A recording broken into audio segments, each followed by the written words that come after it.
Guys, welcome to my YouTube channel. आप लोग को हम पढ़ाएंगे कक्षा 10 क्लास 10 का साइंस, जिसमें आपको स्टार्ट करने जाना है भौतिक विज्ञान। तो प्लीज हमारे वीडियो पे जो नए हैं वो प्लीज वीडियो को लाइक कीजिए, सब्सक्राइब कर लीजिए, बेल आइकन ऑन कर लीजिए, जिससे हमारी सारी वीडियो आप तक आसानी से पहुंच जाए और दोस्तों के साथ शेयर कीजिए। तो सबसे पहले हम आपको पढ़ाएंगे भौतिक विज्ञान। अब भौतिक विज्ञान में पहला चैप्टर है जो प्रकाश का परावर्तन तथा अपवर्तन। तो सबसे पहले हम पढ़ाएंगे भौतिक विज्ञान। भौतिक विज्ञान होता क्या है? तो सबसे पहले आप समझ लीजिए भौतिक विज्ञान होता क्या है। तो भौतिक विज्ञान की वह शाखा जिसके अंतर्गत प्राकृत एवं प्राकृतिक घटनाओं का अध्ययन किया जाए या उनका मापन किया जाए, तो उन्हें क्या कहते हैं? भौतिक विज्ञान कहते हैं। एक बार दोबारा सुनिए। भौतिक विज्ञान की वह शाखा जिसके अंतर्गत प्राकृत के घटनाओं का अध्ययन किया जाए या मापन किया जाए, तो उन्हें क्या कहते हैं? भौतिक विज्ञान। तो आप लोगों को समझ में आ गया होगा। अब आपको हम बताएंगे प्रकाश का परावर्तन तथा अपवर्तन। तो सबसे पहले इसमें क्या होता है? प्रकाश। अब प्रकाश क्या होता है? प्रकाश के बारे में तो सभी लोग जानते होंगे। प्रकाश कैसे दिखाई देता है, किस तरीके से होता है, आपको पता होगा। उसका डिफिनेशन कैसे होता है? प्रकाश एक प्रकार की ऊर्जा है। प्रकाश क्या है? एक प्रकार की ऊर्जा है जो हमारी आंखों पर दृष्टि संवेदना उत्पन्न करती है। उसकी सहायता से वस्तुएं दिखाई देती है, तो उन्हें क्या कहते हैं? प्रकाश कहते हैं। ये कह रहा है कि प्रकाश, 1 मिनट में भी याद हो जाएगा आपका प्रकाश का डिफिनेशन। आप वीडियो में बराबर बने रहिए। लिखा हुआ है प्रकाश एक प्रकार की क्या है? ऊर्जा है। प्रकाश एक प्रकार की ऊर्जा है जो हमारी आंखों पर दृष्टि से संवेदनाएं, यही रेटिना से जो संवेदनाएं जो व्यक्त करती हैं, उससे क्या होता है? उस वस्तु मतलब जो वस्तु होता है वो दिखाई देता है। देखो, इसकी सहायता से वस्तुएं दिखाई देती है, तो उन्हें क्या कहते हैं? प्रकाश कहते हैं। ठीक। अब इसमें क्या होता है? दूसरा हेडिंग, प्रकाश का स्रोत क्या होते हैं? मतलब प्रकाश के स्रोत क्या होते हैं? तो इसमें लिखा है प्राकृतिक स्रोत और मानव निर्मित स्रोत। 2 प्रकार के स्रोत होते हैं, यानी प्राकृतिक स्रोत और मानव निर्मित स्रोत। अब प्रकाश जो होता है उसका प्राकृतिक स्रोत जो होता है वो सूर्य होते हैं, तारे होते हैं। जो सूर्य तारे जो होते हैं वो प्रकाश देते हैं ना, तो प्राकृतिक द्वारा निर्मित किए गए हैं। और जो मानव द्वारा निर्मित किया गया है, जैसे मोमबत्ती हो गया, आपका बल्ब हो गया, ये क्या किया गया है? मानव द्वारा निर्मित किया गया है, जिससे प्रकाश उत्पन्न होता है। आगे देखिए, फिर प्रादीप्त वस्तुएं किसे कहते हैं? अब इसी में है प्रादीप्त वस्तुएं किसे कहते हैं? तो लिखा हुआ ऐसी वस्तुएं जो स्वतः प्रकाश उत्पन्न करती हैं। मतलब ऐसी वस्तु जो स्वतः प्रकाश उत्पन्न करे उसे क्या कहते हैं? प्रादीप्त वस्तुएं कहते हैं। अब प्रादीप्त वस्तुएं में जैसे क्या हो जाएगा? आपका सूर्य हो गया, विद्युत बल्ब हो गया, ये क्या करते हैं? प्रकाश को स्वतः उत्पन्न करते हैं। जैसे बल्ब हो गया, यानी कि इलेक्ट्रिक द्वारा बल्ब जो होता है वो स्वतः प्रकाश को उत्पन्न कर देता है, और जब विद्युत में प्रवाह रुक जाता है तो स्वतः वो बुझ जाता है। तो ये क्या होता है? प्रादीप्त वस्तुएं होते हैं।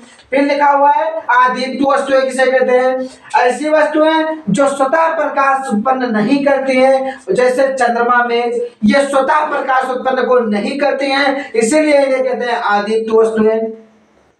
तो आई होप आपको ये वीडियो समझ में आ गया होगा। फिर देखिए प्रकाश के गुण क्या होते हैं। प्रकाश में निर्वात की चाल यानी 3 × 10⁸ मीटर सेकेंड होता है।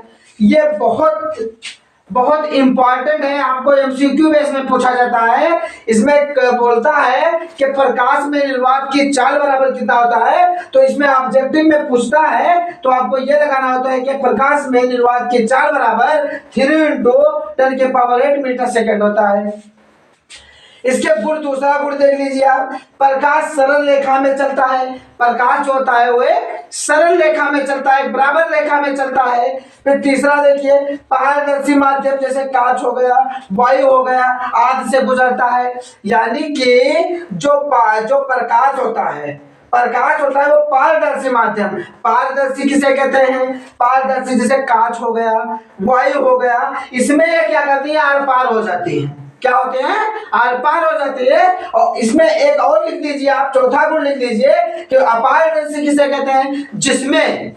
जिसमें प्रकाश एक माध्यम से दूसरे माध्यम में न जाए, तो उन्हें क्या कहते हैं? अपारदर्शी कहते हैं। ठीक। तो 2 गुण आपका यहाँ मौजूद हो गया। फिर देखिए चौथा गुण देखिए, चमकदार तलों पे प्रकाश का परावर्तन होता है।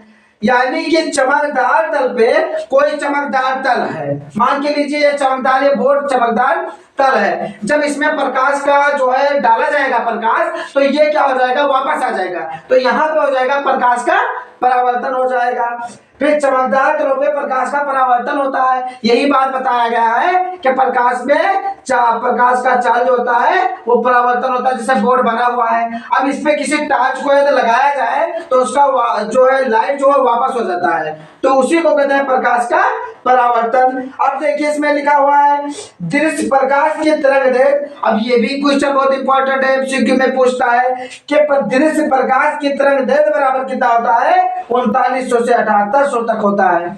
फिर आगे आप देख लीजिए, यदि चमकदार तल पे यदि किसी पर यदि कोई मतलब प्रकाश का जाल डाला गया, ठीक, मतलब मान के चलो ये तल है, कोई ये तल है, यहाँ से प्रकाश की जाल डाला गया, तो यहाँ पे आके ये कुछ मुड़ जाता है, तो उसे क्या कहते हैं, अपवर्तन कहते हैं।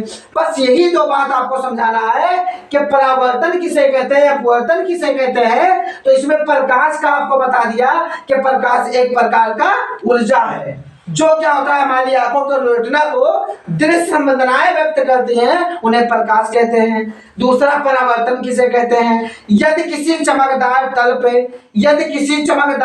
पे किसी प्रकाश अगर लगाया जाए, तो वो चमकदार तल पे जब प्रकाश जाता है तो रिटर्न आ जाता है, मुड़ जाता है, तो उसे प्रकाश का परावर्तन कहते हैं। अब अपवर्तन किसे कहते हैं, प्रकाश का अपवर्तन वो होता है जब प्रकाश जो होता है एक माध्यम में जाता है तथा कुछ मुड़ जाता है, तो उसे क्या कहते हैं, प्रकाश का अपवर्तन कहते हैं। अब इसमें आपको अभी हम अगले वीडियो में, हम नेक्स्ट वीडियो में आपको बताएंगे, परावर्तन के बारे में पूरा बताएंगे और अपवर्तन के बारे में पूरा बताएंगे।